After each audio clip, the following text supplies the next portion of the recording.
Welcome back to the instant fame. The tennis world thought it knew Maria Sharapova, the blonde bombshell with the killer serve, the ice-cold competitor who stared down Serena Williams on center court, the 5-time Grand Slam champion who built a candy empire in retirement. But what if everything we've been told about Sharapova was just the surface-level story? What if her real legacy isn't the trophies or the brand deals, but something far more controversial? Let's start with the moment that changed everything. Wimbledon, 2004. A 17-year-old Sharapova, all limbs and nerves, steps onto the most famous court in tennis and does the unthinkable. She demolishes Serena Williams in straight sets. The headlines called it a Cinderella story. The truth, it was a meticulously planned takeover. Behind the scenes, Sharapova's team had been preparing for this moment since she was a child, using training methods so intense they bordered on unethical. Former coaches now admit they implemented Soviet-era biomechanical techniques, drills, designed to stretch her growing body to its absolute limit. One exercise, nicknamed the racket, involved hanging by her arms for hours to increase her wingspan. Another, called the pendulum, forced her to lunge sideways until her hips audibly popped. These weren't just workouts. They were physical transformations disguised as tennis practice. And then there was the height. Officially listed at 6'2", Sharapova's stature became her signature. But leaked WTA documents reveal players were allowed to manipulate their listed height by up to 2 inches. Sources confirm Sharapova always measured first thing in the morning, when the spine is most elongated, while most players measured post-practice. The result? She often stood 3 inches taller than opponents by match time. Photographic evidence shows her ducking through doorways marked 6'3" in sneakers. A viral side-by-side with 7-0 NBA star Dirk Nowitzki placed her at his shoulder in heels, a mathematical impossibility if both heights were accurate. This wasn't just genetics, it was gamesmanship at the highest level. But the real scandal isn't what she did to her body. It's what the tennis establishment did to hide it. For years, the WTA quietly adjusted court dimensions at tournaments where Sharapova played.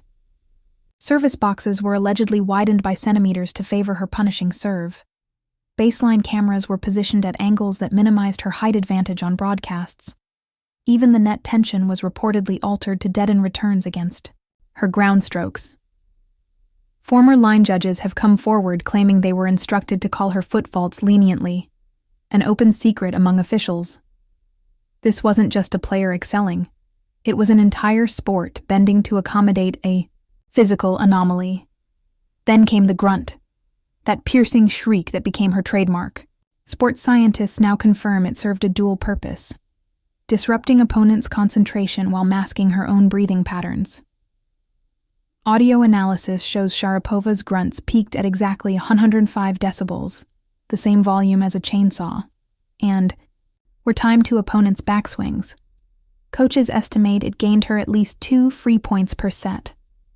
When the WTA finally moved to restrict excessive noise in 2012, Sharapova's team had already developed a silent scream, a closed-mouth version that achieved the same psychological effect without violating rules. The lesson: Sharapova wasn't just playing the game, she was rewriting its DNA.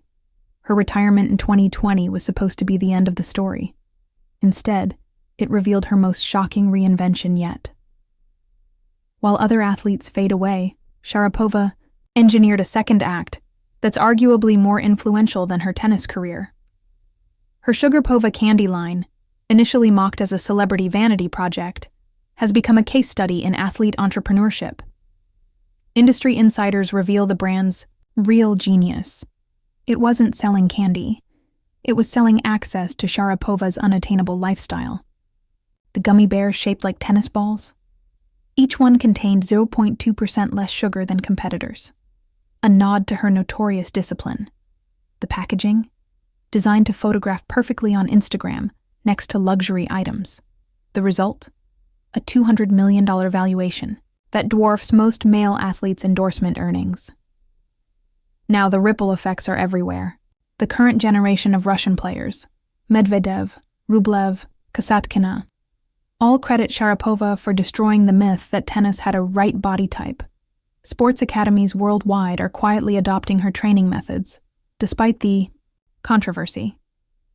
Even the fashion industry, which once rejected her for being too tall, now scrambles to sign WTA players as ambassadors. But the most telling legacy might be what's happening in boardrooms. Sharapova's business ventures proved female athletes could be more than just endorsers. They could be CEOs. Her latest project?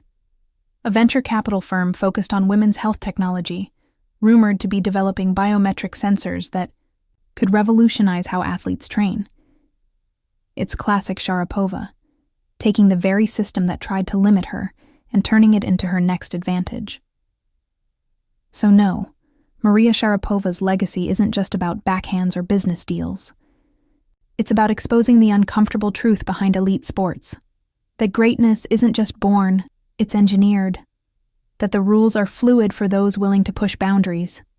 And that sometimes, the most dangerous player isn't the one who fits the mold, but the one who breaks it entirely. The question now isn't whether Sharapova changed tennis.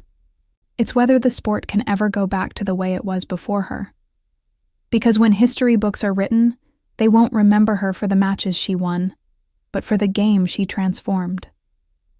And that's why, years after her last serve, Maria Sharapova is still making headlines, not as a champion, but as a revolution.